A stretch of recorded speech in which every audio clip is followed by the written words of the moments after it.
Hello hall ఎలా ఉన్నారు? అందరూ బాగున్నారా? నేనైతే చాలా బాగున్నాను. ఈరోజు మేము కోటి దీపోత్సవానికి వెళ్ళాము. నేను, పిల్లలు, రాధిక నలుగురం కలిసి వెళ్ళామన్నమాట. లక్డీ కాపుల్లో బస్ దిగేస్తే అక్కడ నుంచి 20p అనే బస్సు ఉంటుంది. అక్కడ నుంచి అది ఎక్కితే డైరెక్ట్గా కోటి దీపోత్సవం దగ్గరే దించుతారనమాట. వెళ్ళంగానే మనకి స్టాల్స్ అనేవి ఉన్నాయి. ప్రమిదలు, నూనె, ఒత్తులు ఇట్లా కొనుక్కునే వాళ్ళందరికీ ఎంట్రన్స్లోనే మంచిగా శివుడు ఫోటో అనేది ఉంది. చాలా డెకోర్ అయితే చాలా అంటే చాలా బాగుందండి. నిజంగానే నేనే అసలు షాక్ అయ్యాను. అంత బాగా చేస్తారని అనుకోలేదు. టీవీలో చూస్తే వేరేలో ఉంటుంది, డైరెక్ట్గా ఎక్స్పీరియన్స్ చేస్తే అది వేరేలో ఉంటుంది అనమాట. మేము వెళ్ళేటప్పటికి అరౌండ్ 6:30 అట్లా అయింది. అప్పటికే ఈ కిందని బెంచెస్ లాగా వేసి ఎవరికి వాళ్ళకి ప్రమిదలు అవన్నీ పెట్టేశారనమాట. మంచి ప్లేస్ చూసుకొని మేము కూర్చున్నాము. ఫస్ట్ మొత్తం అంతా చూసాను అనమాట, దగ్గరికి వెళ్ళి ఎక్కడేమున్నాయి ఏంటని. ఇంకా ముందున ఉంటుందేమో ప్లేస్ అనుకున్నాను, కానీ ఇంక ముందు లేదు. ఇంకా ఫ్రంట్ అయితే VIP పాసెస్ వాళ్ళకు ఉందనమాట. అక్కడికి మాకు వెళ్ళలేదు. మేము నార్మల్గానే వెళ్ళాం కాబట్టి మామూలుగానే కూర్చున్నాము. ఇటు సైడు దేవతామూర్తులందరినీ ప్లేస్ చేశారనమాట. చాలా అంటే చాలా బాగుంది. అటు సైడ్ లోపలికి రానివ్వలేదు మమ్మల్ని.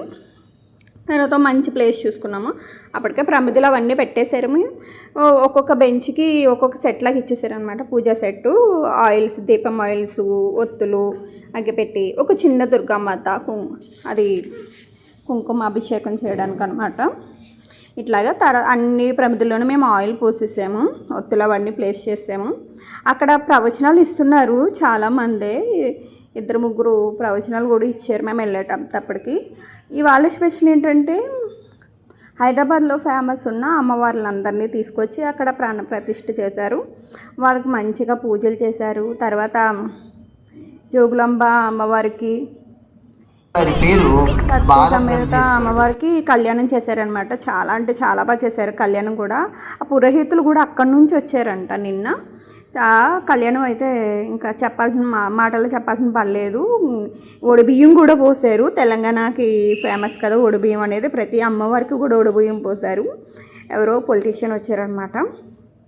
డెకోర్ అయితే చాలా అంటే చాలా బాగుంది నిజంగానే. ప్రతి ఒక్కరూ ఎక్స్ప్లోర్ చేయాల్సిందే ఒక్కసారన్నా.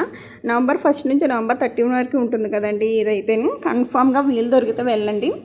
కళ్యాణం అయిపోయిన తర్వాత ఈ 9 అమ్మవారిని కూడా ఈ కోటి దీపోత్సవం చుట్టూతా ఊరేగింపులా చేశారనమాట. అప్పటికే అరౌండ్ 9:30, 10 అయిపోతుంది. ఇంకా మాకు పిల్లలు కూడా లేట్ అవుతుంది మమ్మీ వెళ్ళిపోదామని అంటే ఇంకా దీపాలు వెలిగినే లేదు అప్పటికి కూడా. చాలాసేపు చూసాం దీపాలు వెలిగిస్తే, కాసేపు ఒక్క దీపం అన్న వెలిగించి వెళ్దాం అనుకున్నాం.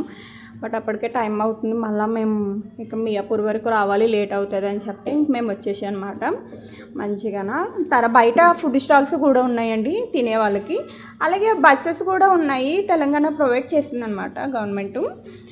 KPHB వరకే ఉంది. మళ్ళీ అక్కడ నుంచి ఆ బస్సు ఎక్కితే మళ్ళీ KPHB నుంచి మళ్ళీ వేరే ఒకటి ఉంటాయో ఉండవు అని చెప్పి డైరెక్ట్ మేము మెట్రోకి వెళ్ళిపోయాం. చక్కగా అది బెస్ట్ అనిపించింది. లక్డీ కపుల్ మెట్రోకి వెళ్ళిపోయి అటు నుంచి ఆటో బుక్ చేసుకున్నాం ఇంటికి.